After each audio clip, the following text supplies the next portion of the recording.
Welcome to episode 3 of Shane Talks to Sergio Avalos, my California brother. How are you? It's been a while. You were on the video game podcast quite a while ago, so we haven't done a podcast together in a minute, brother. I'm good. I'm good. Fucking just chilling. Awesome. So you picked to talk about in depth with me today. You picked A Nightmare on Elm Street, the 1984 Wes Craven masterpiece. A Nightmare on Elm Street was released on November 9th of 1984. Odd that they would release a horror film like a week or two after Halloween. Like, why you wouldn't want to move that back into October to get some, everybody's in the horror mood. Like, I don't know why they released it in November, but they did. I'm excited about this because obviously, I like Wes Craven a lot. I really like this movie too. Started off season 2 of the podcast with a sci-fi film. Last or 2 weeks ago, the last episode, we moved into a stoner comedy. But now we get to talk about my favorite genre. We get to talk about horror slasher films, which is where my love for these came from. Is stuff like Halloween, A Nightmare on Elm Street. Obviously, Scream was the biggest one for me, but I am super excited to talk to you about this movie, why you picked this movie, and what you love about this movie. So let's just start off. First question for you. What do you love about A Nightmare on Elm Street?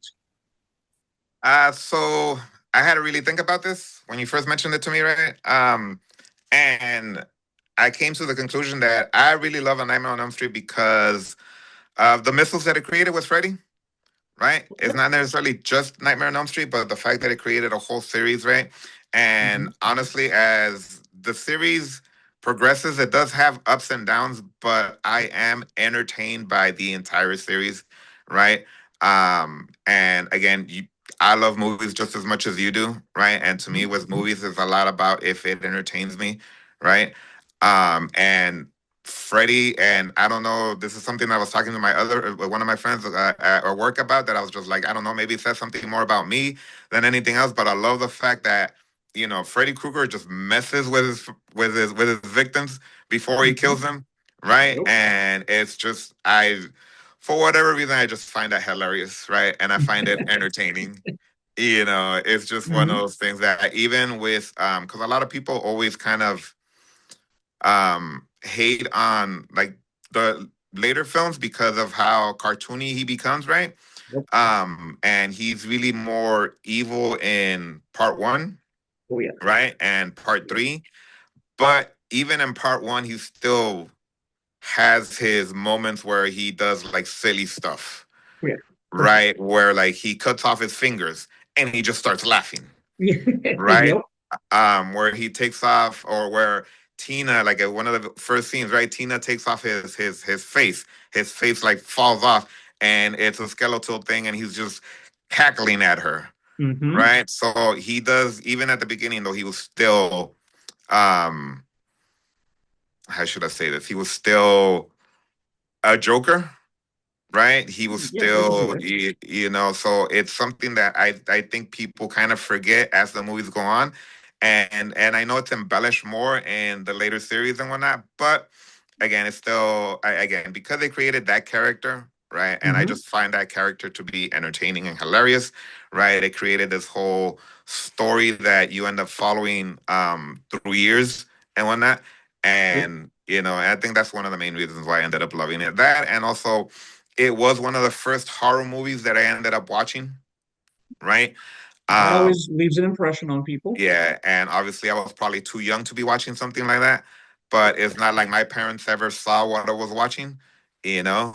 Hmm. And although to be honest with you, I remember watching Nightmare on Elm Street 3 first, Okay. right? And since 3 is still one of the best ones in the entire series, right? It made me want to go back and watch the first one, right? And after watching the first one, it has so many, it creates such an atmosphere, right? And it creates such a tone that like it captivates you from the very beginning, right? From the Here's my very question for beginning. you. So here's my Mhm. question for you. You've given me a lot of reasons here why you love A Nightmare on Elm Street. Is A Nightmare on Elm Street your all-time favorite film?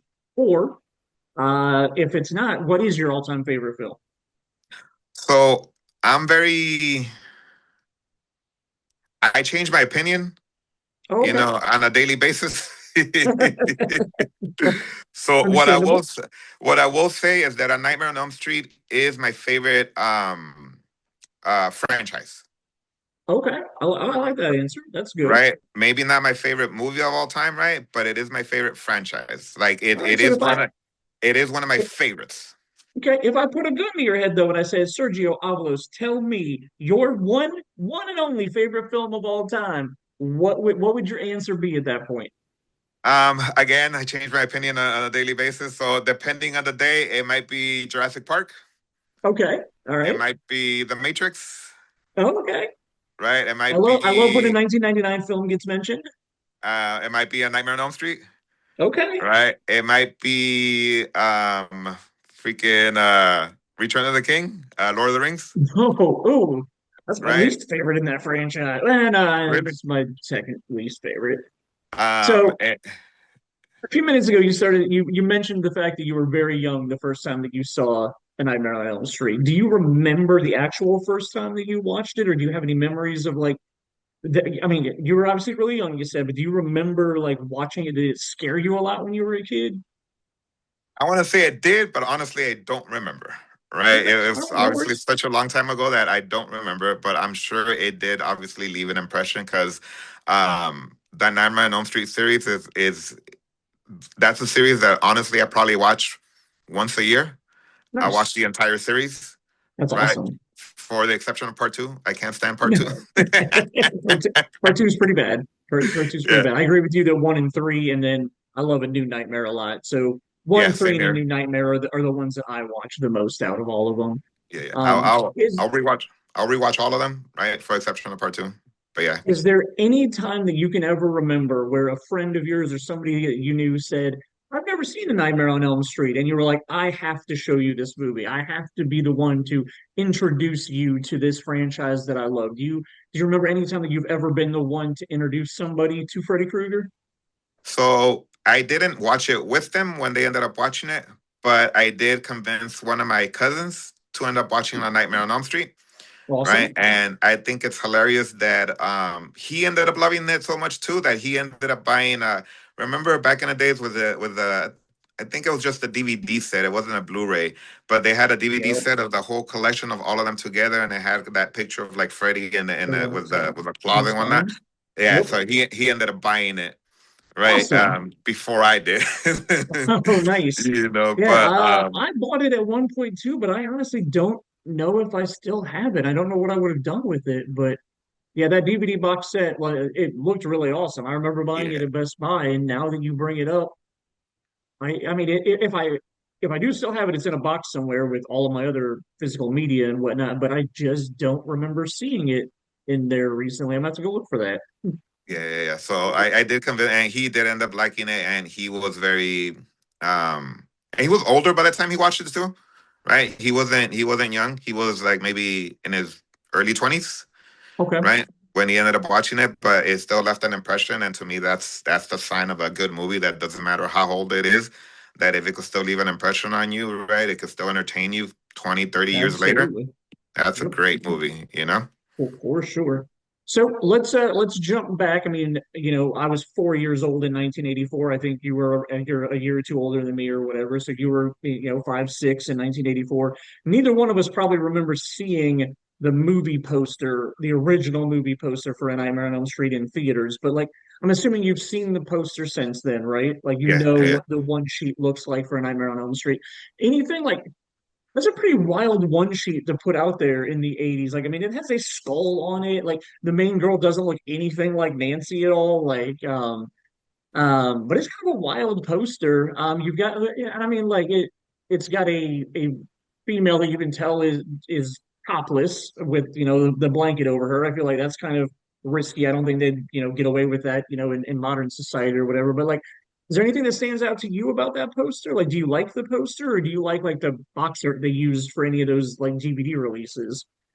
So honestly, the one that I tend to remember the most is just the DVD sets, right, where you'll see Johnny Okay. Depp's face, right, with the Yep. Freddy Krueger hand over it, right, and that's Yep. the one that's the most like to me that's the one that's most iconic, right. When I think of Nightmare on Elm Street, I think of that one, and I also think of Dream Warriors, right? Where they Oh, have okay. where they have the warriors standing there, right? Yep. And the funny thing about it is like when you look at those, none of those actually come out in the movie. Sure. Yep. Right, and Mhm. they so apparently they do that a lot with a box art for a lot of the DVD sets where they put scenes on there, or they depict a certain image that doesn't even come out in the movie, you know. Yeah, that. uh, I mean, yeah, they do that kind of stuff all the time. So, yeah, so but um, like the most iconic one to me again is the one with the Freddy hand over Johnny Depp's face. gotcha. You That get me? makes sense. Yep. So let's go ahead and dive into the movie now. We always start this talking about the writer and or director. In this case, it happens to both be Wes Craven. Wes Craven has done absolutely amazing, phenomenal work in the horror genre. Scream is in my top films of all time. I absolutely love it. He did Last House on the Left, The Hills Have Eyes, Shocker, Cursed, some other ones that you're going to mention here in a minute. So when I sent you the script for this, I heard you went out and did some homework because you weren't sure what your favorite Wes Craven movie is. So tell me about the homework you did, and then tell me if A Nightmare on Elm Street is still your favorite Wes Craven movie. So I did end up watching because I had already seen the Last House on the Left and The Hills Have Eyes, but I had seen the remakes, right? So I went back and ended up watching the originals, and the Last House on the Left I thought was more disturbing than anything else, right? Oh yeah. It does make you uncomfortable watching the stuff that goes on, right? And I did not like it. You know, Oh, I did okay. not like it at all, right? That's not Wow, something okay. that I see myself revisiting, you know. Okay. Um, The Hills Have Eyes. I thought that one was entertaining, right? That one I did Okay. like. Okay. That one although I did like it, I don't necessarily see myself revisiting it either. Just It's for the it's a simple it's a fact rough that one. yeah, you know, it's just an older movie, and there's The Hills Have Eyes, the remake I thought did it better, right? And Really? Okay. it's probably just because I saw it first, Okay. right? I also Because I did not saw like the remake. Having watched the original, I didn't like the remake. maybe I need to rewatch them close to each other to Hmm. because again with The Hills Have Eyes again I haven't actually revisited that one either, Okay. right? So it just might be more of the fact that it's because I know those movies came out in a time where there was a lot of like torture horror coming out, Yep. right? With Yeah. Saw and with what was the other one, Hostel, Yep. right? Like all those movies were coming around the same time. So Saw was the one that stuck up for me out of those, you know, that genre and whatnot. Hmm. But I also went back and watched the People Under the Stairs, and I thought that one had it had a very good mixture of it being funny and being Yep. hard, Yep. right? And it had characters in it too that were way over the top, right? Oh So yeah. like the mom and the dad, son, whatever he's supposed to be and whatnot, were so over the top and whatnot that Yep. I just found them hilarious, right? As opposed to being Yep. disturbing the way that they're supposed to be, I just found them funny. You know, Hmm. 'cause I was like, these was stupid. Where they're all burning in hell. Hmm. That shit was funny. It made me laugh. I saw Vampire in Brooklyn. I remember seeing it back in the days, but I resaw it again, and I was like, I thought it was very interesting seeing Eddie Murphy as such a serious character because I'm so used Yep. to seeing him, you know, obviously be a goofball, but even within the movie, he was still a goofball, just as when he turned into Yep. a different character, right? When he turned into the preacher, talking Yep. about, you know, evil is good, you know, and freaking, it was like the scenes where he turned to be like hilarious was freaking hilarious, Yep. right? And when he was serious, to me, he still came out believable as being serious, right? Absolutely. And Wes Um, Craven is really good about that in the majority of these horror films that he does. Is they even A Nightmare on Elm Street has some comedic stuff in it that's yeah, fairly it funny does. but very subtle. Like the same Hmm. way with Scream, there's funny stuff in there that's also very subtle. Like he does a good job of like, yes, it's a horror movie, but I'm going to throw you off balance. You're here expecting to watch horror, but I'm going to give you some funny stuff too to let you know that like even though we're in this horror world, we're still kind of grounded in reality with humor. Yeah, he wants to bring you back to like kind of release that tension a little bit because you Hmm. could only be tense for so long, right? Sure. Yep. And he needs to bring you back down in order to bring you back up to that point, Yep. right? Exactly. So But for the most With part, all this homework you did, with all these Wes Craven movies you watched for the first time, and I mean, I know you've seen the whole Scream franchise and stuff like that. yeah, Is this still your favorite Wes Craven movie, A Nightmare on Elm Street from 1984? easily, Easily? Right on. Very cool. easily, still my favorite movie of his work. Easily, Awesome. as much as I still love Scream. I love Scream, right? Yep. Like I've mentioned this to you before, my two favorite horror franchises are Scream and A Nightmare on Elm Street, Both right? done by Wes Craven. Yeah, both done by Wes Craven. So I still love Nightmare on Elm Street, though. Again, Nightmare on Elm Street, Freddy's still more iconic to me than Ghostface will And ever be. Ghostface. Okay. That makes sense. So usually we move on now to the lead actress, Heather Langenkamp. Um, who doesn't really have a whole lot of other movies for us to talk about. She's done a lot of documentaries about the Nightmare on Elm Street franchise. She was obviously in 1, 3, and A New Nightmare, but there's not really much else on her resume. Oh, I take that back. Last year, she was also in the movie Life of Chuck, which was one of my favorite films of last year. But even as far as that goes, like she was not a main character in any way in Life of Chuck. So, um, this probably so she's we'll just go with she's done three Nightmare on Elm Street movies. Which one do you think was her best performance? And I think just because she was more mature and more experienced by that point, I loved her a lot in New Nightmare, Agreed. I right? definitely agree with you on that. Right, Wes Craven's New Nightmare. That and that movie, I feel is like very underrated.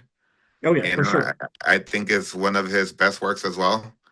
You get me? I It love is I love New Nightmare, and I love the throwbacks that he does in New Nightmare to Nightmare on Elm the Street. original. Yep. You know, It's so the New Nightmare was just so unique and revolutionary when it came out, like from a storytelling perspective, because like you take the horror genre, but then you try to set it into reality to make mhm. fun of the original, and then like it was meta before meta was like a thing. Like it was one of Yeah, the first movies that was like we're gonna make fun of ourselves and our franchise, but then expand on it by bringing Freddy Krueger into what's perceived as reality in the movie. So yeah, I yeah, really enjoy New Nightmare. I thought it was really well done. I remember that was one that I saw in theaters and was just like, this is really cool. I really like what they ended up doing with this. same here. Actually, did go watch that one in theaters, and actually, I think that was one of the that's the one that I use as that gateway for Albert to get into A Nightmare on Elm Street. Oh, okay. Was That that makes one sense. because I ended up watching that one and I thought it was such a great movie, Yeah. right? And I honestly don't remember the conversation that I had with him to try to convince him to watch it because Albert is not big on horror movies, Oh, right? okay. That is not his jam. But me being the brother that I am, I was like, nah, you need to watch this. You need to watch this, right? So he did end up watching it, and I think I did end up because of that one. I ended up having him watch the entire series because, like I Nice. said, I do watch the series at least once a year.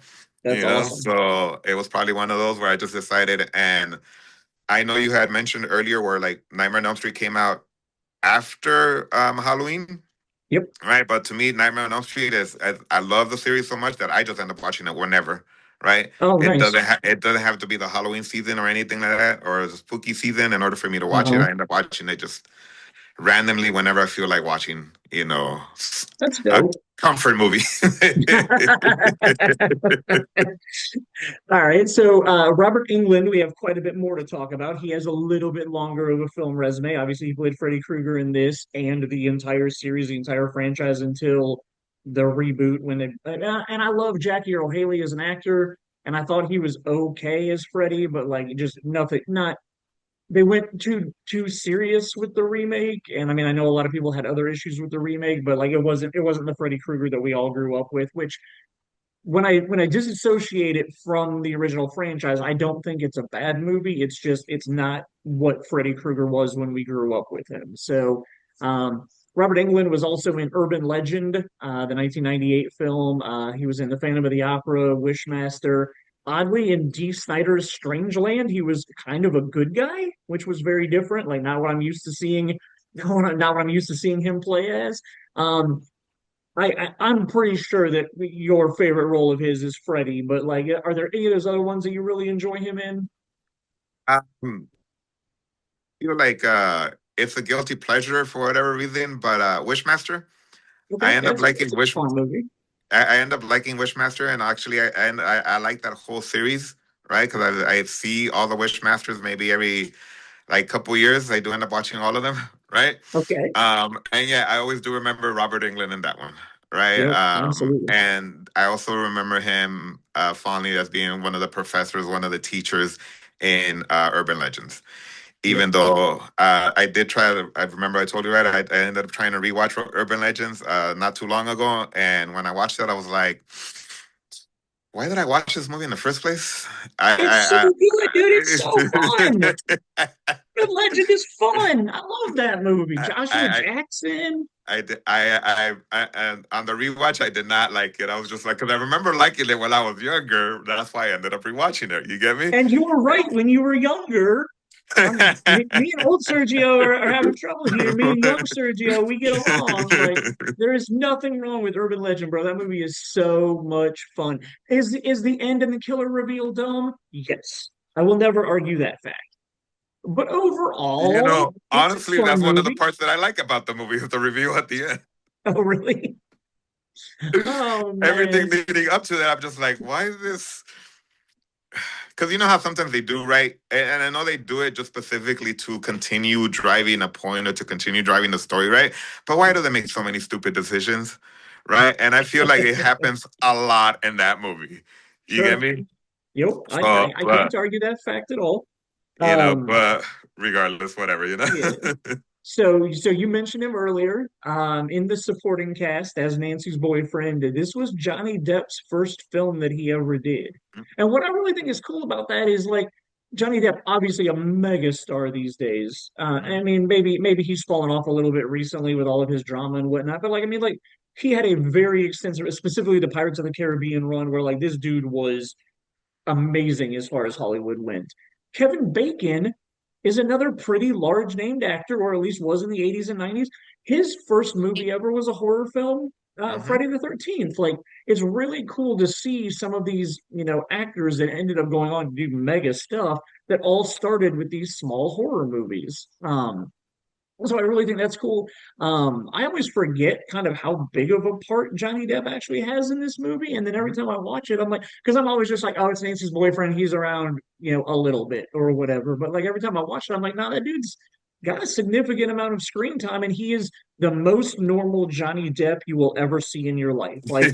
Like he's just like I look at him and I can tell that it's Johnny Depp, but he doesn't act like Johnny Depp in that movie. And I don't know if it was because it was his first movie. I don't know if he just didn't find himself yet, but like he is the most normal you will ever see him and not what he is now. So I can't imagine you're gonna say this is your favorite Johnny Depp movie ever. So like what as far as Johnny Depp goes and what he ended up doing with his career, what's your favorite Johnny Depp role?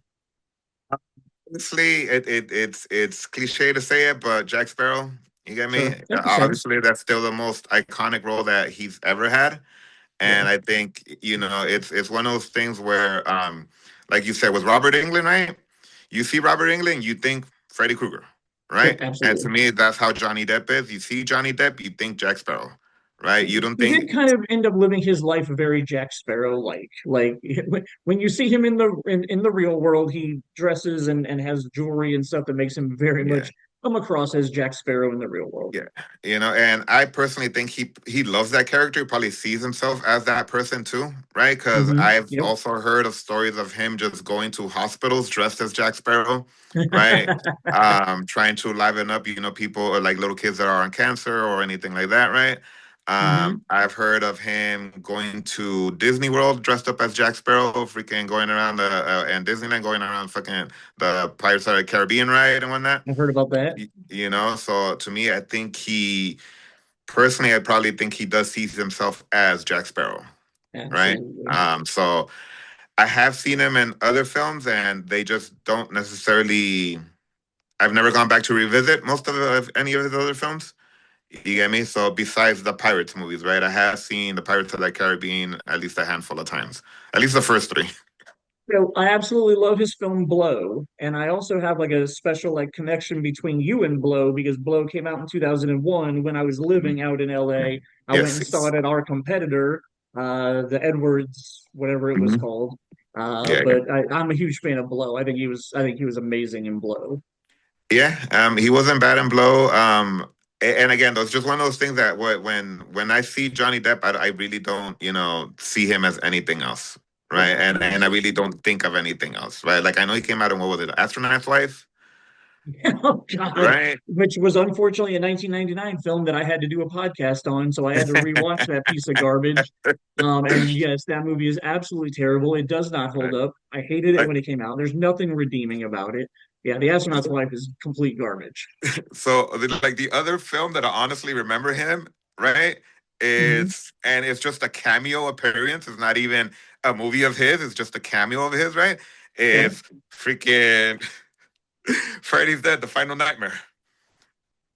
You get me? No, Oh, no, oh, wow. uh, Oh, I forgot. I completely forgot about part that. Yeah. six, right? Where he comes out, he's like, "This is your brain on drugs."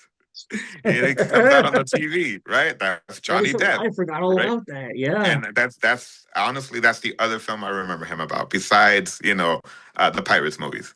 sure. That's the other film, and obviously it's just because, like I told you, I do end up watching the entire series over and over and over again, right? Yep. So So some of the other side actors that we've got, one of the sergeants in this movie is played by an actor named Joseph Whipp.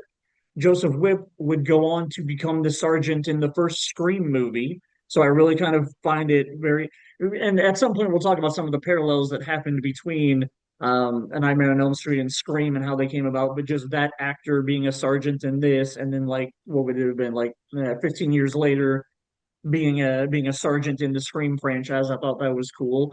And every time I think about Nancy's dad, the actual like sheriff or detective or whatever he was, he's a lieutenant in this movie.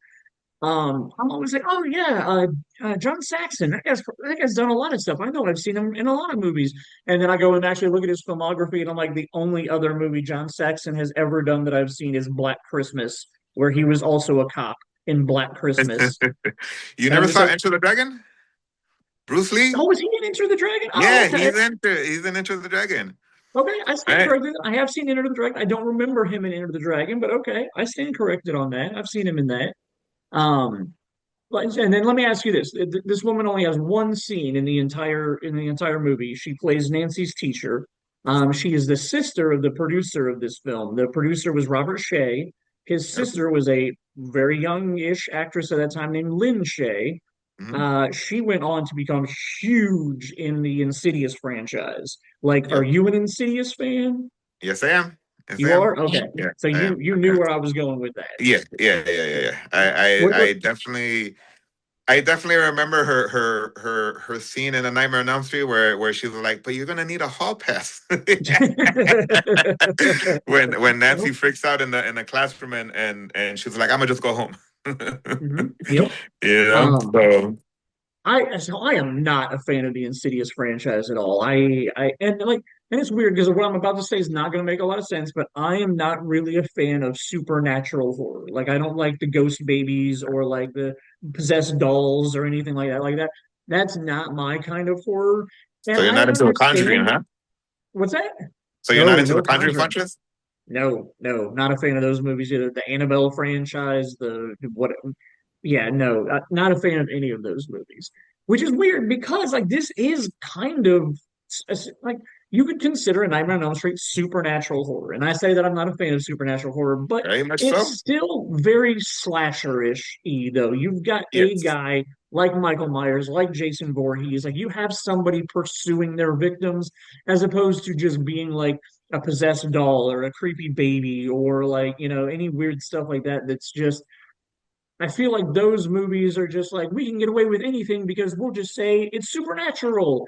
I feel like Friday the 13th still at least does a good job of yes, it's supernatural, but like Freddy still can be defeated in a way. Like I feel like those like the Insidious franchise, like don't they just keep going on because the bad guy never actually is caught? Like he's all just in some parallel universe thing or something? Like, right? So well, yeah, kind of. What they end up doing is so because they have the other, I think is what they call it, the Okay. other place with the other world. So what I think they end up doing, I think in the later films, is introducing some of the other demons that are in that other place, Okay. Oh, okay. I got right? you. So it's not necessarily the same demon coming after them or whatnot, but it's other demons of the same like location type of shit, right? Okay, I So got that's where they end up taking the story to. you. Okay. Well, I mean, like now, like I mean, The Exorcist. Do you consider The Exorcist like a supernatural horror movie? I really like that movie, but I don't know. So with the exit, so there's a subgenre in horror that I would just call like possession films, right? Okay, And that's what The okay, Exorcist is. Even though it does have supernatural in it, though, it's specifically yeah, supernatural possession. okay, You get okay. me? I got And you. and that's what the Exorcist is to me, right? I can buy that. And with The Exorcist, it's one of those things that I think I mentioned it to Jason, and when we were having a discussion in one of your posts and whatnot, where The Uh-huh. Exorcist is, I understand its cultural significance. I understand its importance in cinema. Hmm. And I understand why it made such a big impact when it made the impact that it did, right? Hmm. I still thought it was boring as hell. Right. And So like like I I can't can really argue with you on that. The last time that I watched it within the last like 5, 6 years or whatever, the last time I watched it was one of my movies that I watched at Halloween time. I think it was right before the new version of The Exorcist came out or whatever. okay, okay. I think I went back and revisited it. And I can't argue with you. Like I can't deny it. It is a very slow paced, very Mhm. religious horror movie it was one of those movies. It's like it's all about belief. Do you believe? Like, is that Yeah. what Hmm. saves her in the end? Type Yeah, thing. yeah. Like, so, and I can't argue with you that it's pretty slow. It's the same way that I feel about Jaws. I understand that Jaws is a great movie, but for Jaws to be called the first summer blockbuster, like bro, 3 people die in the entire movie and it has like 2 action sequences. Like, how you call this a summer blockbuster? And I understand it made a lot of money, but like when I think of summer blockbuster, I'm thinking of like Armageddon and Face Off and Con Air and like lots of people dying and explosions and boom boom. Like, Yeah, so yeah. I understand that Jaws is a great film, but much like The Exorcist, it came from a different time where you didn't have to be big and over the top Yeah, to yeah. still do what you were trying to do. And honestly, Um, since you mentioned Jaws, honestly, I did just recently watch Jaws, maybe within the last like 3 years, right? I uh-huh. had never seen the original Jaws, right? Oh wow. And I was trying to go back and watch some horror movies from the past and whatnot, and Jaws was obviously on my list. Yep. And I did enjoy it. Like I did think it was a really good film. You get Yeah. me? Yep. Although I do get your point of like, how is this a blockbuster? Right? Yeah. How did this get so many people to go to the theater?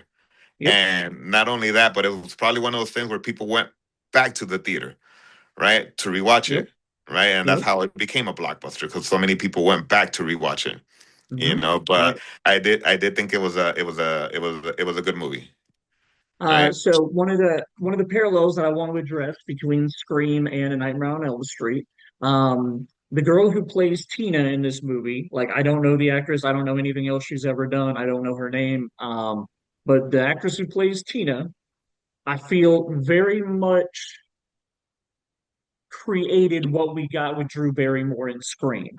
Because at the beginning of the movie, like the first dream that we're in, the opening of the movie, we open with Tina, Hmm. and it looks like the movie is going to follow her. Obviously, it goes on longer than what we get with Drew Barrymore, but like it opens with her dream. It opens with her, nightgown getting slashed open. It opens with her being the one talking about Freddy, her walking to school with her friends in a shot that looks very much like John Carpenter's Halloween. Walking to school with her friends, talking about the dream, and the way films tend to be set up, that makes you think Tina's going to be our main character. Why else would we start on her? We're following her and what's going on in her life and her story. And then, 20 minutes into the movie, she ends up getting killed and dying. And then we shift focus to following Nancy.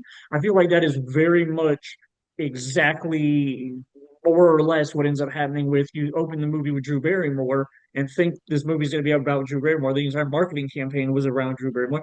And again, now that I'm saying all this also goes back to Psycho. Like Psycho opened with Janet Leigh, making you think like the first 30 minutes of the movie were about Janet Leigh and not even 30 minutes, but whatever it is, following Janet Leigh and what she's doing. And then all of a sudden you shift focus again. Like I hadn't even put the psycho part together. So like you've got these 3 different, like separated by 10 or 15 year horror films that all used the same bait and switch concept with you. The character that we introduce you to at the beginning of the film does not end up being the character that we follow by the time the film like is actually going and getting into the meat of the movie. Um, I don't even know what I want you to say about that. I just it was something that I wanted to address. I don't know if you've got any feedback or anything, but like that's just like following Tina, following Casey Becker, and then shifting focus to a different character. Like, how do you feel that is in this type of genre? Like, I don't know many other films I can think of off the top of my head that do something like that. Can you, or like, is this No, am I just honestly, rambling? I honestly I was gonna mention Psycho before you did. You get me? That's Like true. it honestly, but for whatever reason, like I had never actually put it together. Mm-hmm. Um, the fact that you just did right now with Scream and Nightmare on Elm Street, I had never Mm-hmm. put it together. Maybe just because like you like how you had mentioned with Tina went on a lot longer than Drew Drew Barrymore did, Barrymore. Yep, right? Because Drew absolutely. Barrymore gets killed within the what, first 5-10 minutes of the movie, Yep, about that. right?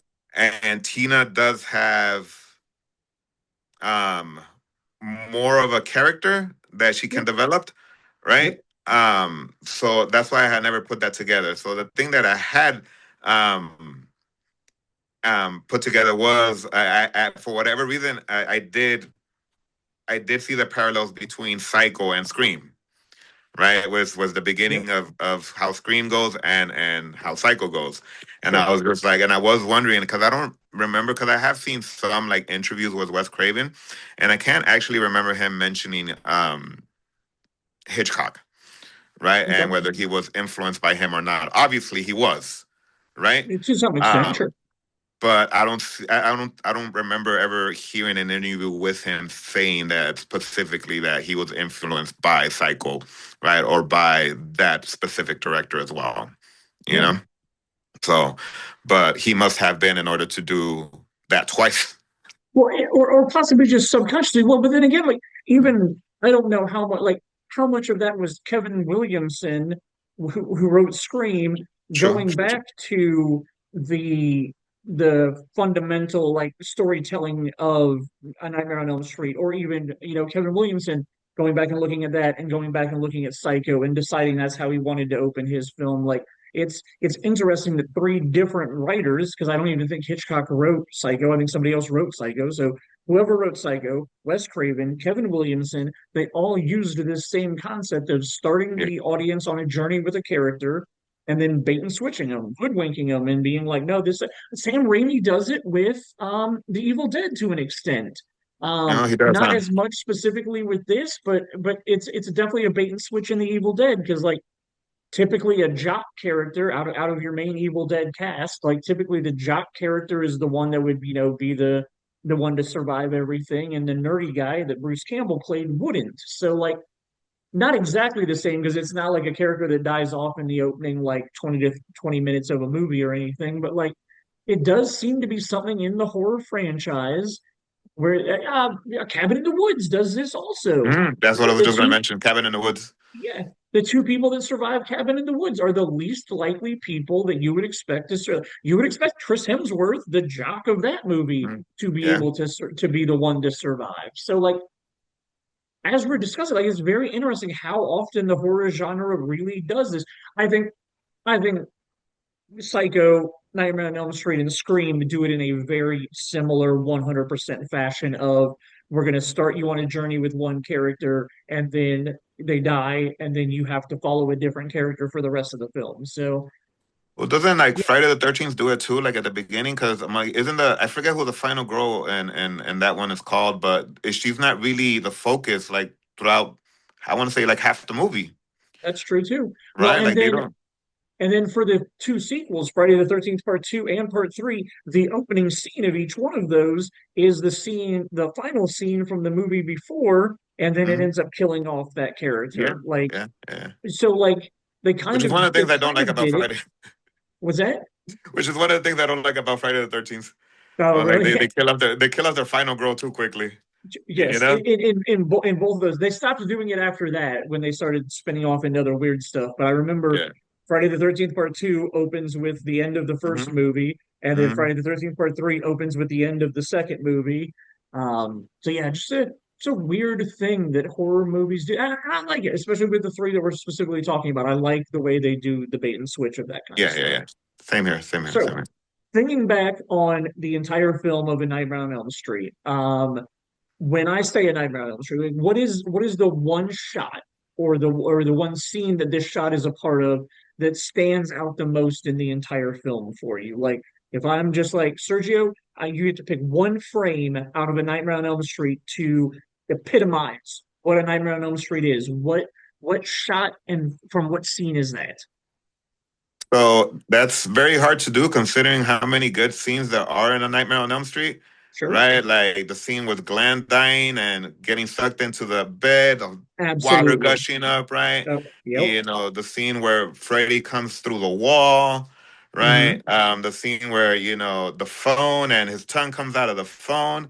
There's Yep. so many good scenes in it, you know? But if I had to pick one, because you're making me pick one, because I normally wouldn't, is Tina dying, right? Okay.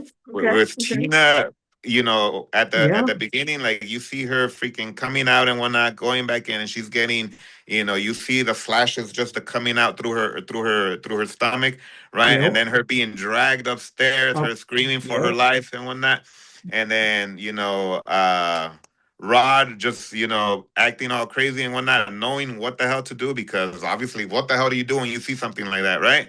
Yeah. And then her all of a sudden just falling and blood gushing off of her and just dying, right? And I'm just like, and then you see, Glenn and Nancy like burst through the door and be like, what the hell just happened, Yep. right? How does somebody do that? And obviously they think Rod did it because who She's the else only would one it in there. be, Yep. right? So that whole Interesting. Yep. scene is just freaking so um like what the fuck, right? You So it's know? weird because of all the scenes that you mentioned, I literally thought you were going to say the one that I was thinking of, because you haven't mentioned it at all, and that's the bathtub sequence and with and, the and I, claw coming out of the water, and like it's just she's in such a vulnerable place. Yeah, like mhm. psychologically, you think about it, it's a female in a bathtub, naked, who is who is very close to getting assaulted by four razor blade fingers coming out of the water. Like that's always the shot that sticks out with me for this movie. Like it's just there's so much going on in there, and then when it's when it pulls her down up under into the water, like the whole like bottomless bathtub sequence that they do and whatnot is pretty creepy and whatnot. But so very interesting that you picked Nancy. I mean, Yeah, Nancy's death is obviously like it's the first major thing that you see in the movie happen, yeah. like as far as It's like the deaths it's and the kills first go. death. Yeah, it's the Yeah. first death that happened. Is was Tina, right? And yeah, and don't get me wrong. Like I said, it just has so many iconic scenes. Like I love.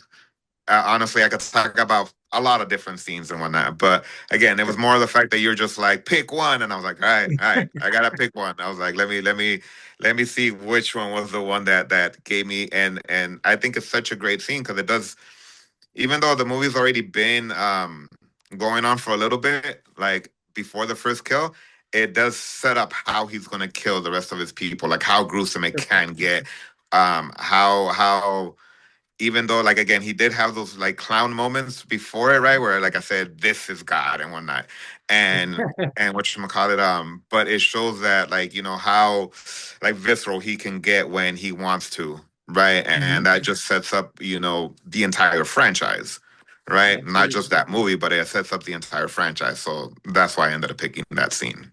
It makes perfect sense. As far as the music in this movie goes, we've got a score that was written by a guy named Charles Bernstein, who apparently, in my research, has only ever done music for Cujo and April Fool's Day that I knew, the other movies that he's done music for. So I'm not really going to sit here and ask you if this is his best work, but as far as the score for this movie goes, is there any specific scene you can think of where the music plays the biggest part in this movie? um just because we everybody that loves this franchise knows that limerick, right, where Oh, 1 2 Freddy's coming for you, right. yep. It's I love how it's a theme and the entire franchise, right, because you do see those two girls, well, those three girls doing the whole jump room thing with the ponytails, the white dress, right? Doing the limerick, doing the 1, 2, Freddy's coming for you, Yep. right? And it has such a, I don't know what instrument they use. It's probably like a piano, right?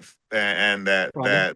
that uh that beat that they do to it, right, is just so eerie, right? That it does get you in the mood of like, oh shit, something's gonna happen, right? And right after they pan out to that is when you see, Glenn's top come down, Yep. and they get stuck in the car and they're like, what the hell's going on? And they're all frantic as to, they can't figure out, what's happening, and then they just drive off into God knows what, right? Yep. So it's that limerick always stuck with me, It's very right?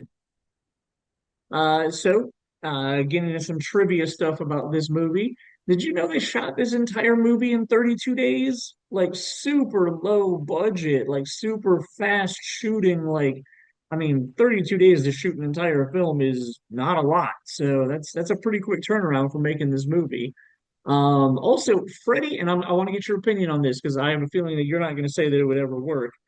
Freddy was originally conceptualized as a quote unquote silent killer, like a Jason Voorhees that just chases people, or like Michael Myers that just chases people that like just is supposed to be a terror, like, and that's what's kind of creepy about those other two is like they don't talk, they don't interact with their people, they're just chasing them and hunting them.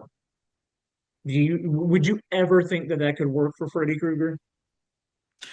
I think it could work, but he wouldn't be as iconic as he is because of that, right? Correct. I know Because it's I a great think answer. what I think makes him iconic, right? I think what makes him memorable is, like I said, he tortures his victims before he kills them. Again, you could go through like the entire, like, again, when one of the first, I think it is the first dialogue that you hear in the movie where Tina goes, "Oh God," and then he goes, "This is God," right?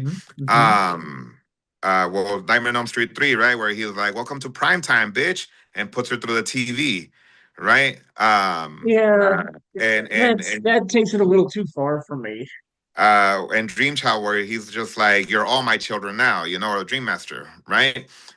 So like his quirks that he does and whatnot, his one liners that he does, to me, is what makes him him, Okay. right? So again, I think he could work as a silent killer, but he would also, to me, he would also still have to look different too if he was a silent killer. Because I think the reason Mhm. why Michael Myers and Jason work is because they look like these tanks that are coming after you, right? Yeah, yeah, As opposed to Robert Englund's, what, like 100 and 80 pounds soaking wet. He's yeah. tiny, right? So somebody that small coming after, you know, um, if you have, like, young adults that are fit, that they're athletic or whatever, right? If he goes after a jock, I was like, do you honestly believe this little skinny guy is going to be able to kill him with no Okay. problem? Right?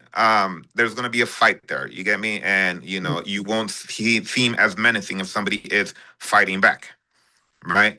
Okay. So but he physically would have to look different too, right? Yeah. He couldn't just be a silent killer, right? Correct me if I'm wrong about this. Is the word Elm Street ever said in the entire movie? It Like, is not. Like, I did end up rewatching it because you had mentioned that in your script and whatnot, okay. and I was rewatching it just last night. Honestly, that's the movie that I fell asleep to last night, right? Okay. And I was rewatching it, and I was like, they do not say it, and Yeah, I'm trying to. I saw that on a trivia thing where I was like looking up trivia for this movie, and they said that the word Elm Street is never said in the entire film, and I was just like, that's really, but like I've never thought about it. Like, I mean, it's in the title of the movie, so I was just like, okay, they're the street that they're on is like, is there a shot in the movie that ever even like has a street sign that says Elm Street? Like, I don't like I don't what? think I saw a shot either that Okay, says Elm Street, that's just so right? Like, I'm weird. That trying like, to think why'd they why they pick call that it. for the title of the movie if they were if they were never going to show or say that that was the street that everybody lived on? It's weird. So there is a reason why he chose Elm Street. Okay. There is a reason why Wes Craven chose Elm Street. I'm just can't remember it right now. So have you? Interesting. I think I have recommended to you, but I don't know if you've ever watched it. Right, the documentary for A Nightmare on Elm Street called Never Sleep Again. Right, Yes, I'm it's like pretty it, sure I did watch it, but it's been a long time. yeah, it's like a 4 hour documentary, like 4 or 5 hour documentary, because they do go through every single film in the franchise, for the Okay. exception of the remake. Because Okay. I think the documentary came out before the remake. Okay. Right? So I think in that documentary he does mention why he chose the Okay. street Elm Street, right? Okay. So you Um, just mentioned the remake. So I want to ask you, since The Nightmare on Elm Street is one of your favorite films, mhm. how do you feel about the remake? Like, did you enjoy it at all? Did you hate it? Like, what was your feelings on it? So I think it gets a lot more hate than it deserves. Okay. I think it is just an okay movie, though, right? It's not a great film, right? Just because I do like the whole franchise. I do end up rewatching that one too. Okay. Every once in a while, I do skip it. Like you said, Jackie or Haley, I do like him as an actor as well. Absolutely. Um, it's just that, again, it's just one of those things with Robert Englund is Freddy Krueger, right? And Absolutely. it'll just be so hard to accept anybody else in those shoes. The one thing that I did like that Jackie or Haley did in the movie, though, I like the fact that he did this thing with his fingers when he was Okay. trying to mess with people, right? Okay. So it just seemed very, I don't know. It just seemed like a cool, like little tick that Freddy has, right? That's That cool. he's ready to use his knives to try to kill somebody, right? Or that he's clanking them together in order to get people to be like, oh shit, he's right there, type of thing. You get me? So Okay. I got you. I did like that aspect that he added to the character, right? Hmm. Um, and there is one particular scene that I do love in that movie that I think is freaking awesome, Which right? is Which is the part where and I don't even think her name's Nancy in the movie, but the girl that supposedly is Nancy, okay. right? She's in the English class, right? And she's falling asleep in the English class, and Hmm. everybody just all of a sudden the English class just turns dark, and everybody, all the students that were there, turn to ash and just start like dissipating throughout the entire like class and whatnot. And then Hmm. Freddy's on the chalkboard. I thought that scene looked it looked really good. Like to me, it looked awesome, Nice. right? Yeah. And to me, that is one of my favorite scenes in that movie. Maybe the only Well, scene and that I I mean actually that's really do like. you mentioning that just brings up another trope from all of these horror movies that is like the character daydreaming or fantasizing in their classroom setting because they do it in Halloween, they do it in Halloween H2O, they did it in A Nightmare on Elm Street, they did it in that Nightmare. I'm trying to think. I know there's other ones that have done it where it's just it's just the female character in the classroom either staring out the window and seeing the shape or Yeah, yeah, falling asleep and having a dream and they're like that's another thing that seems to be very common in a lot of the horror movies. Yeah, interesting. yeah, Okay. yeah. So we've gone over a lot of stuff about this movie now. I want you to explain to me exactly what it is that you love about this movie and what you would try to sell somebody who has never seen it to get them to watch the movie. Like, be as passionate as you can about this film and convince somebody that they deserve that this movie deserves to be watched. So, like I had mentioned earlier before, I think this movie, right off the bat, in the very beginning, it gets you. To me, it gets me hooked. Right with the opening scene where like Freddy is, you don't even see Freddy, right? You just see a man walking around trying to build, and he's gonna build his signature weapon, right?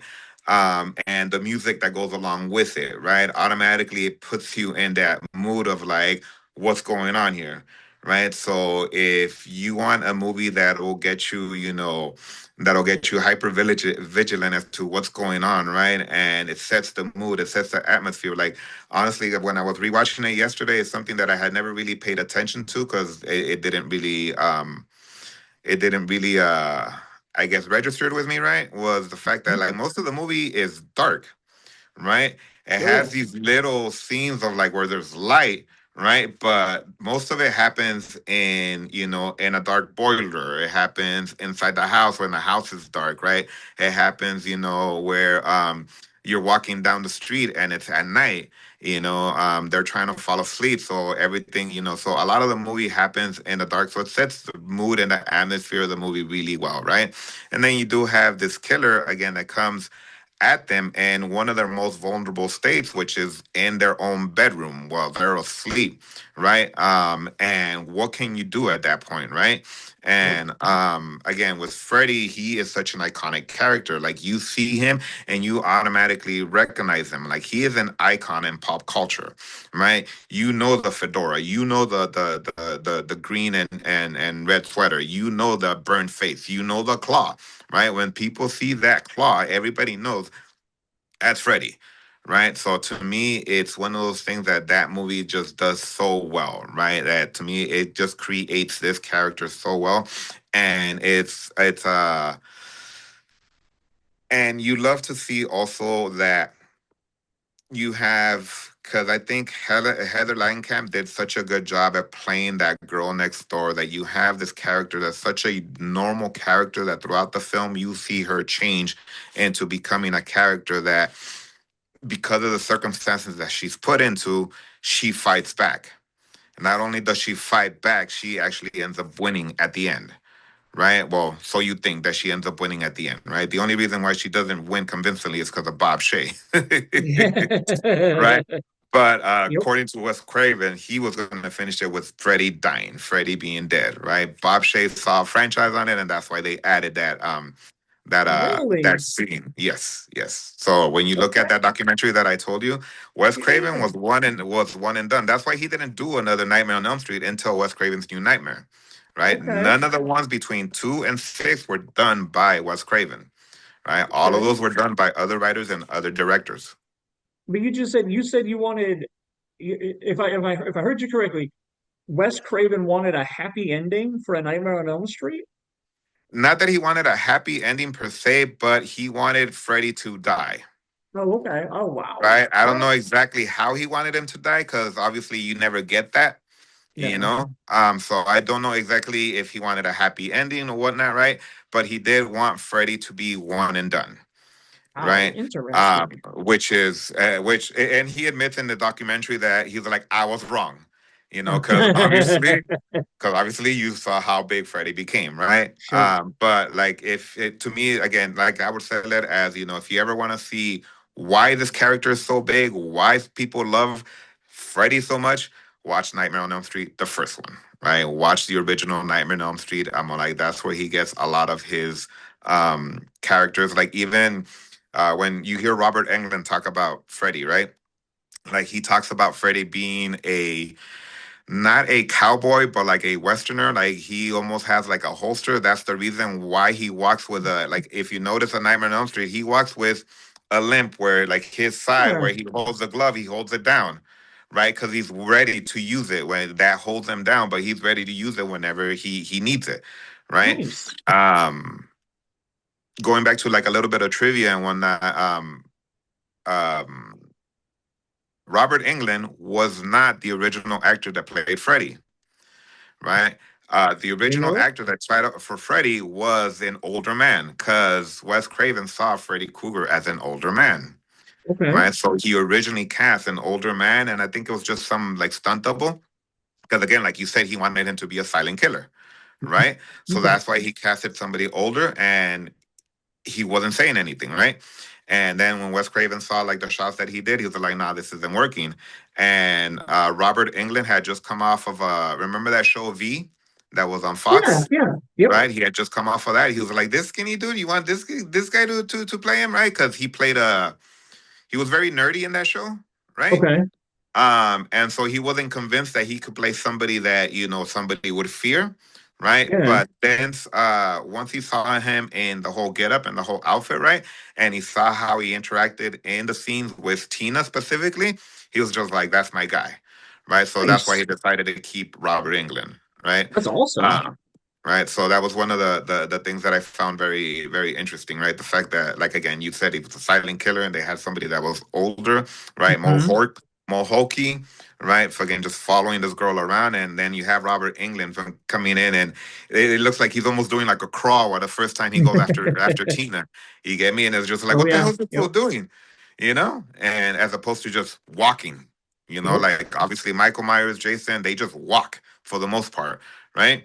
And you see Freddy cackling and laughing, and again he's like almost hobbling towards Tina and whatnot, right? So it's very different, and Robert Englund was the one that decided to do all that, right? It wasn't in the script as far as I can remember them talking about it. That wasn't part of the script. That was just Robert Englund like ad-libbing stuff and whatnot, you know Interesting. same thing was like honestly, no, I can't remember was the whole this is God scene. I think that was written in there, Okay. but there, That's there were still awesome. certain things that happened, like that scene where Freddy, where Nancy is fighting Freddy, and they go down to the furnace and whatnot, Yep. right? And it sets him on fire. Yep. All that was done in one scene. I mean, one scene in one shot.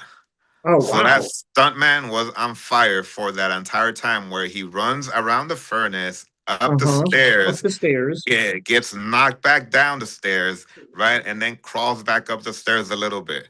All Oh, that was wow. done in one shot.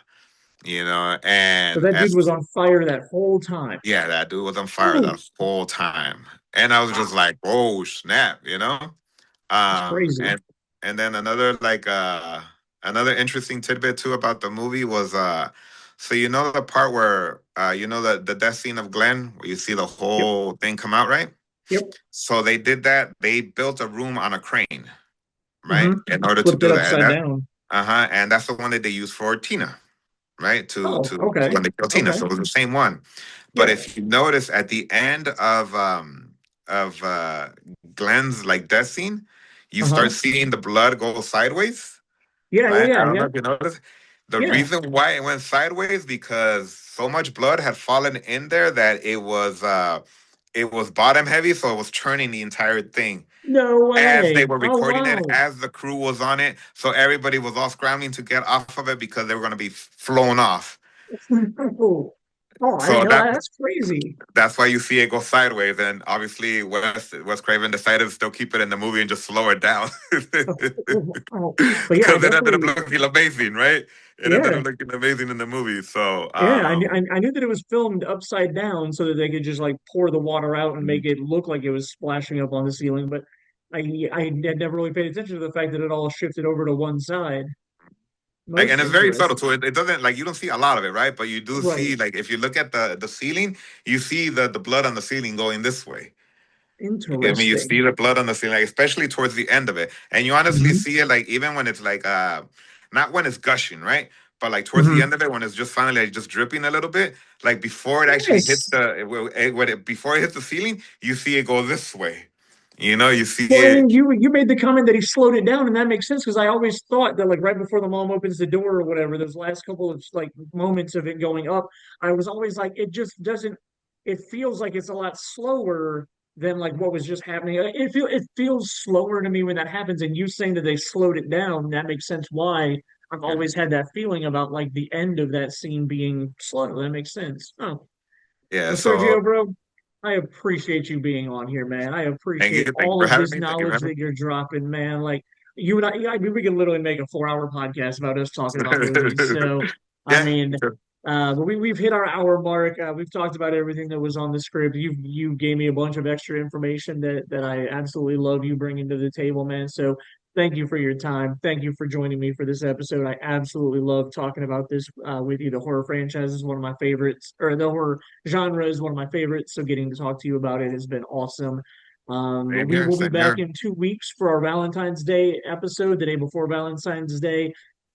I've only got one romantic comedy that anybody has picked to talk about. So my friend Annette is going to be on here in 2 weeks, and we're going to be talking about the film When Harry Met Sally. So that will be our Valentine's Day episode, and we will be back then. And Sergio, thank you so much for your time on Thank this you. week's Thank you. episode, man. Thank you. Thank you for having me.